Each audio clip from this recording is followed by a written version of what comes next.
Hello बच्चों, good morning. देखो बेटा, चैप्टर नंबर 11 कर रहे हैं अपन, और आज इसको अपन जो है कंप्लीट कर लेंगे ना। तो अपन पढ़ रहे थे कि गैसों और द्रवों में भी दाब लगता है क्या। तो गैस और द्रव भी जो है दाब लगाते हैं क्या, ये अपन पढ़ रहे थे ना। द्रवों व गैसों द्वारा लगाया गया दाब। तो बेटा एक चीज़ ध्यान रखना है कि गैस और द्रव जो है दोनों, देखो अपन ने ये तो पढ़ा कि किस तरीके से संपर्क बल वगैरह होते हैं और दाब क्या होता है, ठीक है। अब दाब में जो है गैस और द्रव क्या करते हैं, दाब लगाते हैं। और कैसे लगाते हैं, देखो गैस और द्रव जो है किसी बर्तन में जब अपन उसको भरते हैं तो उसकी दीवारों पे दाब लगाते हैं, ठीक है। उसकी दीवारों पर दाब लगाते हैं। तो देखो पढ़ते हैं अपन इसको आगे। एक क्रियाकलाप दे रखा है, क्या करना है कि एक कांच की या फिर प्लास्टिक की एक जो है पाइप की तरह एक नली लेनी है, ठीक है।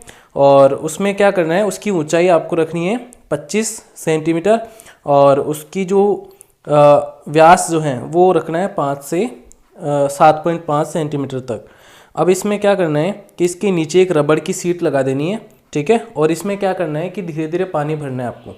जब आप पानी भरोगे, जैसे कि पहले थोड़ा पानी भरा तो क्या होगा कि रबड़ की सीट थोड़ी बहुत फूलेगी। फिर आप देखोगे कि उसमें और अपन ने पानी डाला तो क्या होगा, रबड़ की सीट जैसे जैसे पानी डालते जाओगे रबड़ की सीट फूलती जाएगी।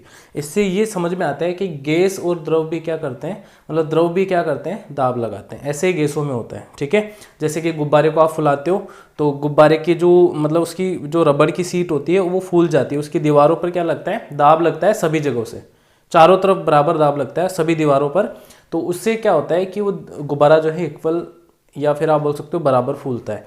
ऐसे ही प्लास्टिक की एक और उदाहरण, एक और क्रियाकलाप दे रखा है कि प्लास्टिक की एक बोतल लेनी है, और इसमें या फिर आप सॉफ्ट ड्रिंक जो आती है, मतलब ये कोल्ड ड्रिंक वगैरह आती है इनकी बोतल, और उसको क्या करना है, उसके पेंदे में क्या करना है, कांच की नली लगानी है। और कैसे लगानी है कि उसको गर्म करके कांच की नली को उस बोतल में जल्दी से क्या करना है, आपको घुसा देना है। और जहाँ पे आपने उसको घुसाया है वहाँ पे क्या करना है, मोम से उसको बिल्कुल पैक कर देना है जिससे पानी बाहर नहीं निकले। और उस कांच की नली पे क्या लगा देना है, एक गुब्बारा लगा देना है, ठीक है। या फिर प्लास्टिक की जो मतलब सीट आती है वो लगा देनी है आपको, है ना। फिर क्या करना है, देखो अब इसमें क्या करना है कि अब बोतल को पानी से आधा भरना है। और आप क्या देखते हैं, इस बार कांच की नली के मुंह पर लगाई गई रबड़ की शीट क्यों फूल जाती है, मतलब फूल क्यों जाती है, ऐसा क्यों है। तो वही अपन बोल सकते हैं कि क्या होता है कि इसमें इसकी जो सीट होती है उस पर क्या लगेगा, दाब लगेगा, ठीक है। तो ये चीज़ है बेटा, गैस और द्रव क्या करते हैं, दाब लगाते हैं। ऐसे ही क्या हम ये भी बता सकते हैं कि बोतल के सभी मतलब जो चारों तरफ है दीवारें हैं सब पे बराबर दाब लगता है। तो ऐसे अपन देख सकते हैं कि बोतल को पानी से भरो एक, ठीक है, प्लास्टिक की बोतल को, और उसके चार छेद कर दो चारों तरफ, ठीक है।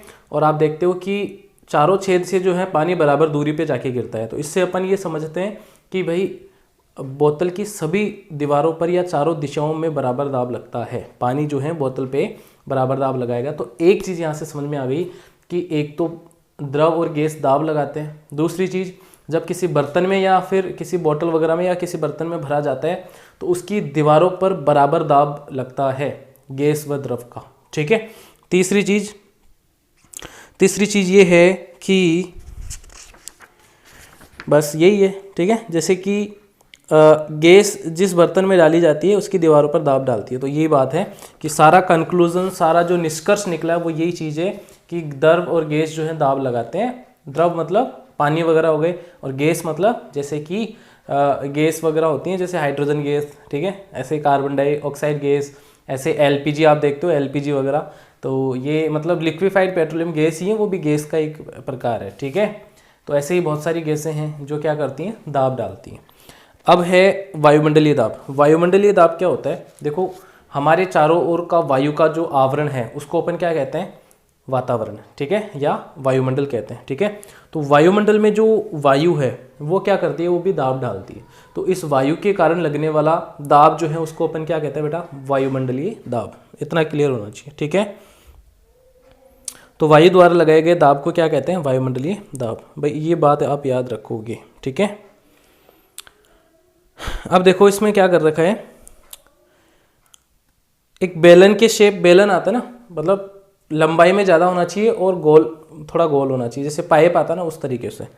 और इसमें क्या करना है कि इसकी जो बेलन में जो वायु द्वारा लगने वाला गुरुत्व बल है वो क्या होगा, वायुमंडलीय दाब के बराबर होगा। गुरुत्व बल क्या होता है, गुरुत्वीय बल मतलब वायु पर जो पृथ्वी के कारण गुरुत्वीय बल लग रहा है, तो वही तो क्या होगा, वायुमंडलीय दाब होगा। ठीक है, मतलब पृथ्वी जो है, या आप बोल सकते हो गुरुत्व बल क्या है, मतलब ये बेलन है ना, इसमें जैसे वायु भरेगी तो उस वायु पे क्या होगा, नीचे की तरफ गुरुत्व बल लगेगा। गुरुत्व बल क्या होता है कि पृथ्वी नीचे की तरफ बल लगा रही है, तो उस वायु पे जो बल लगेगा ना वही क्या होगा, वायुमंडलीय दाब होगा। ठीक है, उसके बराबर होगा ये।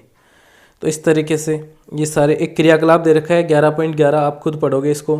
ठीक है, तो इस तरीके से आपका चैप्टर जो है लगभग कंप्लीट होता है। इसमें एक लास्ट चीज़ ये दे रखी है कि